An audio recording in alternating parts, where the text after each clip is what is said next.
तो आज हम लोग सॉल्व करेंगे MS एक्सेल का डे 21। जैसा कि डे 20 में हम लोग फाइनेंशियल फंक्शन के बारे में जाने थे और कुछ फार्मूला यूज़ किए थे। आज हम लोग कुछ और फार्मूला यूज़ करेंगे जिसको पढ़ाना हमारे लिए बहुत ही इम्पोर्टेंट होता है।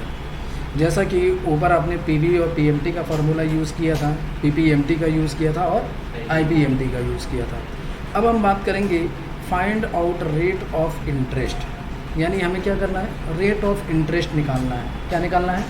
Rate of interest. और ये रेट ऑफ इंटरेस्ट कैसे निकलेगा, तो उसके लिए देखिए क्या है, जैसे बोला ये गया है कि हमने क्या किया था, 1,50,000 रुपये जमा किया था।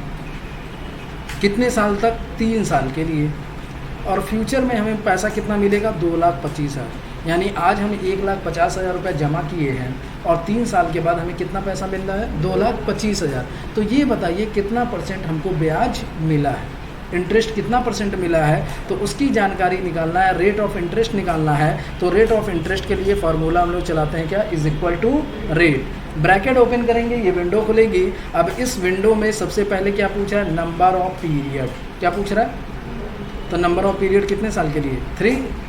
अब ये मंथली आप पेमेंट नहीं ना किए थे, आप एक ही बार डिपॉजिट किए थे, तो डिवाइडेड बाई 12 करने की ज़रूरत, जब मंथली हम लोग डिपॉजिट करते हैं तभी डिवाइडेड बाई 12 करेंगे, अदरवाइज डिवाइडेड बाई 12 नहीं करेंगे।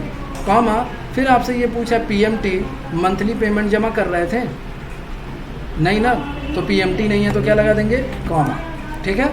फिर आपसे ये पूछेगा PV, और PV क्या है, ये PV किसे बोलेंगे, जो आपने डिपॉजिट किया था। कितना डिपॉजिट किया था? 1,50,000। और PV को हमेशा किस में लिखते हैं, माइनस में। तो माइनस में हो जाएगा क्या, 1,50,000, कॉमा फ्यूचर वैल्यू, फ्यूचर में कितना पैसा मिलेगा, 2,25,000। तो ये 2,25,000 यहाँ पे टाइप कर देंगे, कॉमा 0 की 1। तो देखिए जब हम लोग अमाउंट लोन का पैसा जमा करते हैं तो उसके लिए 0 लगाते हैं, और जब हम अमाउंट डिपॉजिट करते हैं तो उसके लिए 1 लगाते हैं। लेकिन 1 कब लगेगा, जब आप मंथली डिपॉजिट करेंगे तब। हमेशा 0 लगता है। 1 कब लगता है? उसमें 2 कंडीशन होनी चाहिए। पहली कंडीशन ये कि वो मंथली होना चाहिए, और दूसरा वो डिपॉजिट होना चाहिए। लोन के पैसे में कभी भी 1 नहीं लगता है। तो यहाँ पे 0 लगेगा कि 1 लगेगा? मंथली डिपॉजिट कर रहे हैं नहीं ना, तो 0 ही लगेगा। दोनों कंडीशन पूरी होनी चाहिए, मंथली भी और डिपॉजिट भी। तो कितना परसेंट इंटरेस्ट है, यानी 14% के हिसाब से हमको इंटरेस्ट मिला है। तो 3 साल में हमको कितना मिला, 2,25,000। उसी तरीके से हमारा ये नेक्स्ट क्वेश्चन है। नेक्स्ट क्वेश्चन में दिया हुआ है, लोन अमाउंट दिया है 4 लाख रुपया, रेट ऑफ इंटरेस्ट है 16%, और हर महीने आपको जमा करना है कितना, 9,727 रुपया 22 पैसा। तो ये बताइए कितने साल तक हम जमा करेंगे कि हमारा लोन का पैसा जमा हो जाएगा। तो यहाँ पे आपको नंबर ऑफ पीरियड निकालना है। क्या निकालना है? तो उसके लिए कौन सा फार्मूला चलता है, NPER। समझ गए? ब्रैकेट क्या करेंगे, ओपन करेंगे। आपसे ये क्या पूछ रहा है, रेट। रेट कितना दिया हुआ है, 16%। अब ये देखिए ईयरली दिया हुआ है, और आप पेमेंट कैसे किए हैं, मंथली। तो डिवाइडेड बाई क्या कर देंगे, 12, कॉमा फिर पूछ रहा है PMT। PMT को किस में लिखेंगे, माइनस में।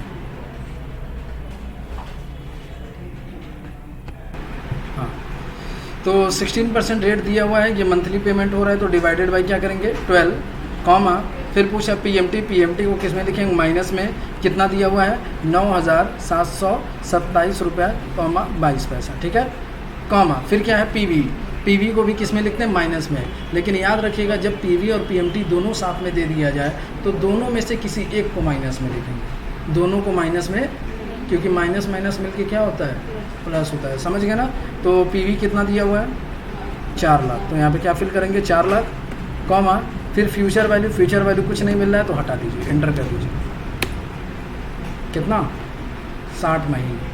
और 60 महीने का मतलब, 60 महीने का मतलब 5 साल।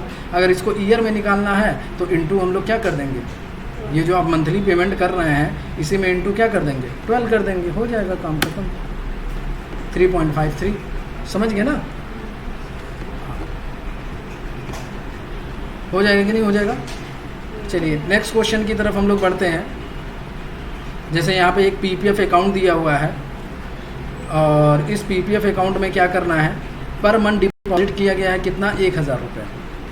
Rate of interest 8%। कितने साल के लिए कब जमा की, कितने साल के लिए जमा किया है, 15 साल के लिए। तो मैच्योरिटी अमाउंट यानी फ्यूचर में कितना पैसा मिलेगा ये आपको बताना है। तो उसके लिए आपको जब भी फ्यूचर अमाउंट निकालना होगा तो उसके लिए कौन सा फार्मूला चलाएंगे, एफ बी। तो यहाँ पे चलाएंगे is equal to F B, bracket open, क्या पूछ रहा है, रेट, रेट कितना दिया हुआ है 8%, ये मंथली ईयरली है, इसको मंथ में कन्वर्ट करना है तो डिवाइडेड बाई क्या करेंगे 12, कॉमा, फिर पूछेगा नंबर ऑफ पीरियड कितने साल के लिए, 15 साल के लिए, इसको भी मंथ में कन्वर्ट करना है तो इंटू क्या करेंगे 12, कॉमा, पीएमटी पर मंथ कितना कर रहे हैं 1000, माइनस में लिखेंगे कितना 1000, कॉमा, पीवी, पीवी दिया है नहीं दिया है, नहीं फ्यूचर में कितना मिलेगा ये हम बता रहे हैं ना कि मंथली कितना, अगर मंथली डिपॉजिट कर रहे हैं, डिपॉजिट मंथली कर रहे हैं ना तो ध्यान देना पड़ेगा। हाँ तो यहाँ पे आपका पीवी दिया हुआ है, पीवी नहीं दिया हुआ तो कुछ नहीं लगाएंगे, ठीक है। 0 की 1, यहाँ पे 1 लगेगा, क्यों लगेगा, क्योंकि डिपॉजिट भी कर रहे हैं और मंथली भी कर रहे हैं, दोनों कर रहे हैं ना, तो इस वजह से यहाँ पे क्या लगेगा 1 लगेगा, एंटर कर देंगे। तो फ्यूचर ये आप 1000 रुपये मंथली 15 महीने तक 15 साल तक जमा करेंगे तो आपको फ्यूचर में कितना मिलेगा 3,48,345। समझ गए कि नहीं समझ गए, समझ गए। चलिए नेक्स्ट क्वेश्चन हमारा फिर से है, नहीं बाकी का आप बाद में पढ़ाएंगे क्योंकि इसमें विड्रॉ कर रहे हैं, आपको दिक्कत होगी समझने में, ठीक है। चलिए सॉल्व।